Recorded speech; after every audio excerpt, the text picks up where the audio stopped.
नमस्कार दोस्तों, आज की इस वीडियो में डिस्कस करने वाले हैं कि किसान आखिर दोबारा सड़कों पर क्यों उतर आए हैं। क्यों किसानों ने दिल्ली का फिर से घेराव करना चालू कर दिया है। ऐसी क्या क्या मांगे हैं जो किसानों ने इस बार मांगी है। 2022 में जो आंदोलन हुआ था उससे ये आंदोलन क्यों अलग है, ये पूरी चर्चा इस वीडियो में डिस्कस करेंगे। लेकिन उससे पहले आप दोस्तों अगर पहली बार चैनल पाए तो प्लीज चैनल को जरूर सब्सक्राइब करिए, क्योंकि ऐसी इन्फॉर्मेशन हम आपके लिए लेके आते रहते हैं। तो चलिए दोस्तों शुरू करते हैं। सबसे पहले मैं अभी की हालत बता दूं। अभी जो भी किसान है उन्होंने दिल्ली का घेराव करना चालू कर दिया है। दिल्ली के चारों तरफ बैरिकेडिंग लगा दी गई है। मतलब जितने भी नेशनल हाईवे हैं, जितने हाईवे हैं, जितने भी बड़ी सड़कें हैं दिल्ली में, वो सारी सड़कें ब्लॉक कर दी हैं ताकि किसान अंदर तक ना आ पाए। क्योंकि इससे पहले 2022 में जो आंदोलन हुआ था उसमें किसान लाल किले तक पहुंच गए थे।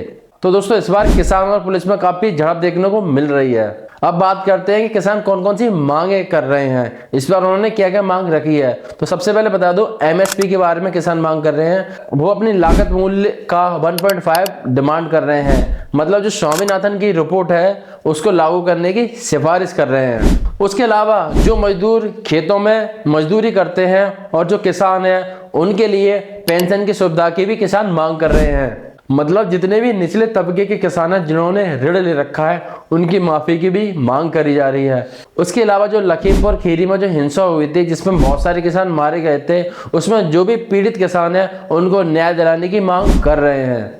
तो दोस्तों ये सारी मांगे हैं जो किसान अभी मांग कर रहे हैं। इसके अलावा मैं बता दूं कि एमएसएमई क्या होता है और जो स्वामीनाथन की रिपोर्ट है वो क्या है। अब दोस्तों बात करते हैं कि एमएसपी है क्या। तो दोस्तों एमएसपी का मतलब है मिनिमम सपोर्ट प्राइस। मतलब जो किसान फसलों से जो उत्पादन करते हैं उस उत्पादन पर 50% लगा के जो भी मूल्य आएगा उस मूल्य में सरकार खरीदेगी। सरकार को ये कानून लागू करना पड़ेगा कि वो एमएसपी पे 50% लगाकर किसानों से वो खरीदे।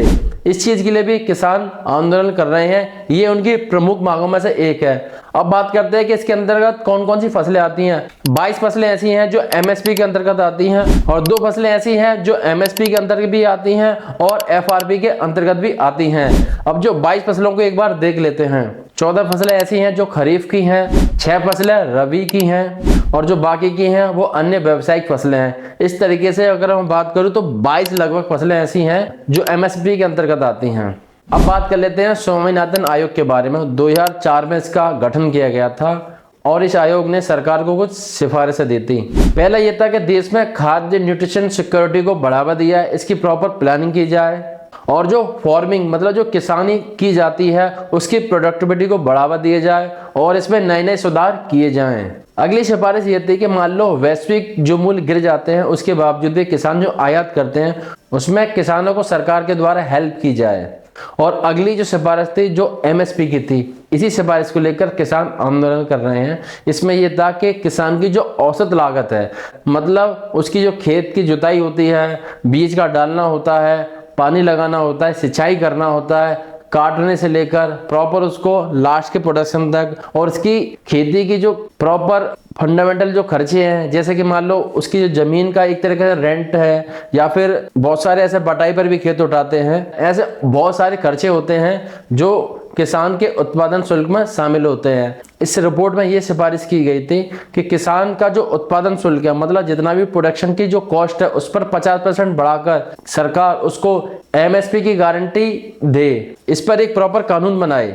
दोस्तों इससे पहले जो आंदोलन हुआ था, मतलब दिसंबर 2022 के समय पर जो आंदोलन चला था, उस टाइम पे सरकार के 3 ऐसे कानून थे जिसके विरोध में आंदोलन चला था। तो सरकार ने वो तीनों कानून वापस ले लिए थे और जो एमएसपी थी उसको लेकर सरकार ने एक आश्वासन दिया था कि सरकार जल्दी इस पर एक कानून लेके आएगी। उसके बाद वो आंदोलन समाप्त कर दिया गया, लेकिन इसके पश्चात सरकार अभी तक ऐसा कोई कानून लेके नहीं आई है।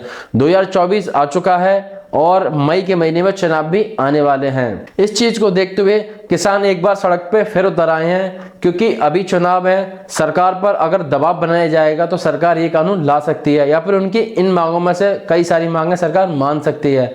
तो ये भी बड़ी वजह आप मान सकते हैं। तो दोस्तों उम्मीद है आपको अच्छे से समझ में आया होगा कि किसान फिर से सड़क पर क्यों उतर आए हैं, ऐसी कौन कौन सी मांगे हैं जो किसान अभी मांग कर रहे हैं। तो उम्मीद है दोस्तों आपको सारी जानकारी अच्छे से समझ में आई होगी कि किसान क्यों सड़क पर फिर से उतर आए हैं, क्यों उन्होंने इतना बड़ा आंदोलन फिर से खड़ा कर दिया। ये सरकार के लिए क्यों सबसे बड़ी सरदर्दी बन गई है। तो उम्मीद है दोस्तों आपके सारे डाउट क्लियर हो गए होंगे। तो दोस्तों मिलते हैं अगली वीडियो में किसी नेक्स्ट टॉपिक के साथ, तब तक के लिए थैंक यू।